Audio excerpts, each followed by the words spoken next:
Russia نے، Korea نے اور چائنا نے ایران کا ساتھ دینے کا اعلان کیا ہے. پاکستان نے مذمت کی ہے.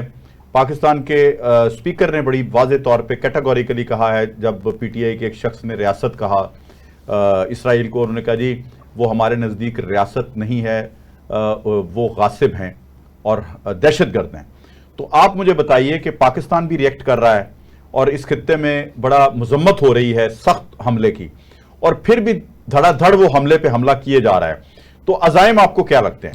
دیکھیں، پہلی بات تو یہ ہے کہ ہم بطور سول سوسائٹی کے انسانی حقوق کے کارکن کے طور پر اس جنگ کی بھرپور مذمت کرتے ہیں، کیونکہ جنگیں کسی بھی ماحول میں، کسی بھی حالات میں انسانیت کے لیے اچھی نہیں ہوتی، اور ان کے جو ماضی میں بھی جو نتائج نکلے ہیں بڑے بھیانک نکلے ہیں. آج تک ہم اس کے جو فیزز بھگت رہے ہیں. دوسری بات اہم یہ ہے کہ وہ کہتے ہیں نا کہ دشمن مرد خوشی نہ کریے، سجنا بھی مر جانا.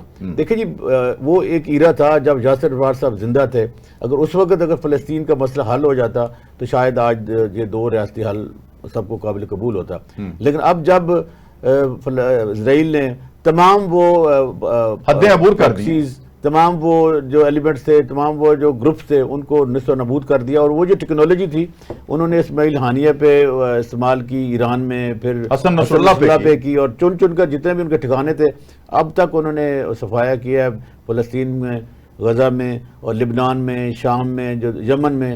تو ہمیں سمجھ جانا چاہیے تھا، بلکہ ایران کو بھی سمجھ جانا چاہیے تھا کہ اگلا ٹارگٹ تو وہی ہے. لیکن جو میں نے کہا کہ دشمن مرد خوشی نہ کریے، ہمیں بھی اپنے گھر کو سنبھال کے رکھنا چاہیے، کیونکہ اگر ایران پر کچھ آنچ آتی ہے تو اگلی جو اس کی تپش ہمارے تک اگلی جو مسلم اٹامک پاور ہے پاکستان ہے.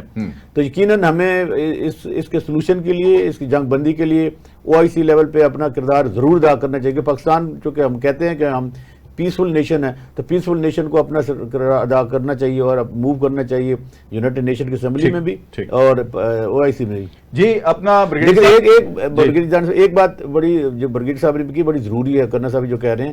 دیکھیے، ایران کی خاموشی کسی طوفان کا پیش خدمت ہو سکتی ہے، لیکن ہم یہی سمجھتے تھے کہ ایران کے پاس اتنی کیپیسٹی اور کیپیبلٹی ہے کہ وہ اسرائیل جب ان پر اٹیک کرے گا تو وہ اس کو حملے کا جواب اسی ترکی بترکی دیں گے. اور جس مقصد کے لیے، جس طرح مجھے تو یہ لگ رہا ہے کہ عراق پہ بھی ایسا ہوا تھا کہ کہا جاتا ہے کہ ان کے پاس کیمیکل ویپنز ہیں یا بولک ویپن ہے، لہٰذا عراق جب انہوں نے صدام کو پیٹرن وہی ہے. اب بعد میں یہی پتہ چلے گا ایران کے پاس تو کچھ تھا ہی نہیں. اور یہ